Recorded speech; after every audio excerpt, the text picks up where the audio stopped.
और लखनऊ में बीजेपी प्रदेश कार्य समिति की बैठक 2024 की रणनीति पर चर्चा हुई। जीत का रोड मैप तैयार किया गया और बड़े नेता से लेकर पदाधिकारियों और साथ ही कार्यकर्ताओं को भी जिम्मेदारी दी गई। मीटिंग में प्रदेश अध्यक्ष भूपेंद्र सिंह चौधरी और दोनों डिप्टी सीएम, जिला अध्यक्ष और साथ ही जिला प्रभारियों सहित 700 से ज्यादा प्रतिनिधि इसमें शामिल हुए। तो वहीं पर मुख्यमंत्री योगी आदित्यनाथ ने जन जन तक केंद्र और राज्य सरकार के विकास योजनाओं को पहुंचाने के निर्देश भी जारी किए।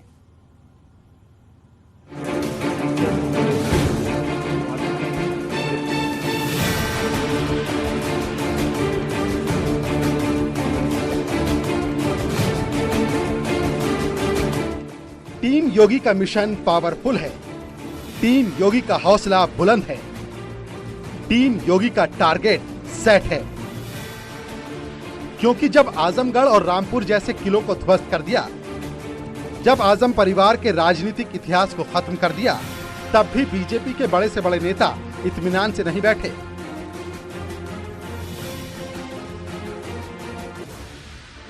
उनका जोश और हाई हो गया और 2024 की तैयारियां और तेज कर दी। चाहे दिल्ली में राष्ट्रीय कार्यकारिणी की बैठक हो या फिर लखनऊ में प्रदेश कार्यकारिणी की मीटिंग, लक्ष्य एक ही है, यूपी में क्लीन स्वीप। और इसके लिए मुख्यमंत्री योगी आदित्यनाथ से लेकर भूपेंद्र चौधरी और दोनों डिप्टी सीएम दमखम से रणनीति के तहत काम कर रहे हैं। क्योंकि यूपी में भगवा ने लाल संग्राम छेड़ दिया है और निशाने पर अखिलेश यादव हैं। कल आपने प्रयागराज में मौनी अमावस्या के स्नान को देखा होगा। 2 करोड़ से अधिक श्रद्धालु वहां गए थे। अगर इस सामर्थ्य को पिछली सरकारों ने समझने का प्रयास किया होता और इसको सम्मान देने का कार्य किया होता तो उनको दर-दर ठोकरें नहीं खानी पड़ती। ये विरासत को जो भी सम्मान देगा, समृद्धि उसका द्वार खोलेगी।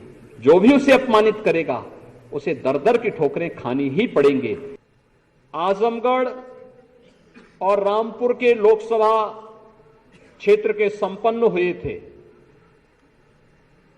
विधानसभा चुनाव की तर्ज पर तमाम राजनीतिक विश्लेषकों के पूर्वानुमानों को दरकिनार करते हुए फिर भारतीय जनता पार्टी के कार्यकर्ताओं के परिश्रम से आदरणीय प्रधानमंत्री मोदी जी के मार्गदर्शन और नेतृत्व में भारतीय जनता पार्टी ने दोनों उपचुनाव में विजयश्री प्राप्त करके फिर से अपनी विजेता की भूमिका को बरकरार रखा। उत्तर प्रदेश में बीजेपी का सीधा मुकाबला समाजवादी पार्टी से है और यही वजह है कि बीजेपी एक बार फिर जातिवाद, परिवारवाद के मुद्दे पर अखिलेश यादव को घेरने की कोशिश में है। भूपेंद्र चौधरी ने तो साफ शब्दों में कह दिया कि उत्तर प्रदेश की जनता परिवारवाद और भाई भतीजावाद को नकार चुकी है। उत्तर प्रदेश में पिछड़ों के नाम पर राजनीति करने वाले और सत्ता हासिल करने वाले इन दलों के नेताओं ने अब तक सिर्फ अपने परिवार, अपने चहेतों का ही भला किया है। लेकिन जातियों की राजनीति करने वाली ये परिवारवादी दल ये भूल चुके हैं कि उत्तर प्रदेश की जनता अब चुनाव में जाति, भाई भतीजावाद और राजनीति को नकार चुकी है।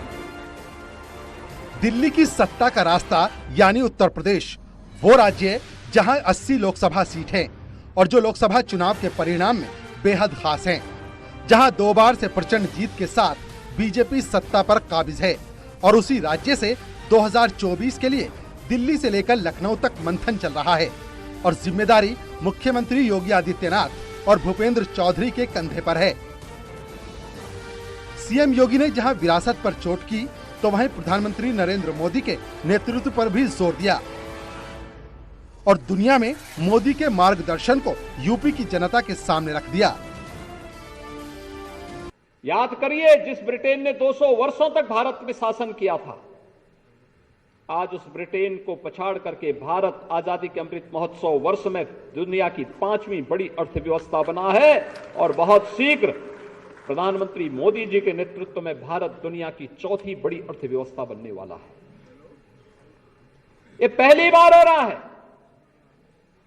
कि दुनिया की बड़ी बड़ी ताकतें जब कोरोना जैसी महामारी के सामने पस्त हैं, तब सबसे तीव्र अर्थव्यवस्था के रूप में भारत लोकतांत्रिक मूल्यों का संरक्षण करते हुए आगे बढ़ रहा है। जहां भी दुनिया के अंदर संकट आ रहा है, लोगों की आशाएं प्रधानमंत्री मोदी जी के ऊपर, हर व्यक्ति इस बात के साथ कि जो नारा 2019 में लगा था भारत के अंदर कि मोदी है तो मुमकिन है, आज मोदी है तो मुमकिन है, ये केवल भारत का नारा नहीं बल्कि वैश्विक नारा बन चुका है, वैश्विक मंत्र बन चुका है।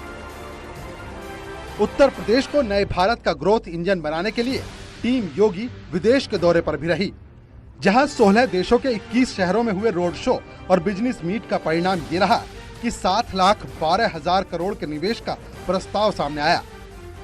मतलब साफ है, एक तरफ मोदी 20 सबसे शक्तिशाली देशों का नेतृत्व करेंगे तो दूसरी तरफ सीएम योगी पीएम मोदी के कदम से कदम मिलाते हुए देश को सबसे बड़ी अर्थव्यवस्था बनाने के लिए पूरी तरह से तैयार हैं। भाइयों बहनों, हम सबको भी हम आभारी हैं प्रधानमंत्री मोदी जी के, जिन्होंने G20 के इस आयोजन के साथ प्रत्येक भारतवासी को भी जोड़ने का कार्य किया है। उत्तर प्रदेश के 4 शहर लखनऊ, वाराणसी, आगरा और गौतम बुद्ध नगर, ये 4 जनपदों में G20 से संबंधित 11 समिट होने हैं। G20 दुनिया के वे 20 बड़े देश हैं जिन 20 देशों में दुनिया की 60% आबादी निवास करती है।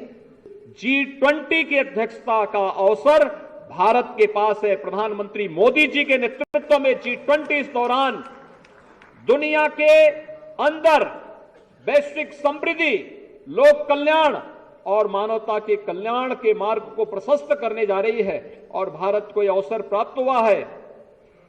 भारत को अपनी सामर्थ्य दुनिया के सामने प्रस्तुत करने का अवसर प्राप्त हो रहा है।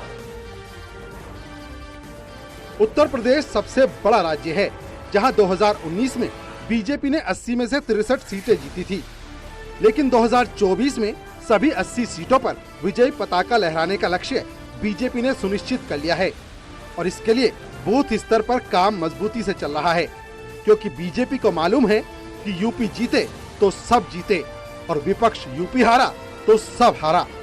बस राष्ट्रीय अध्यक्ष से लेकर कार्यकर्ता तक सबके मन में है मिशन 80। Bureau report, news 18।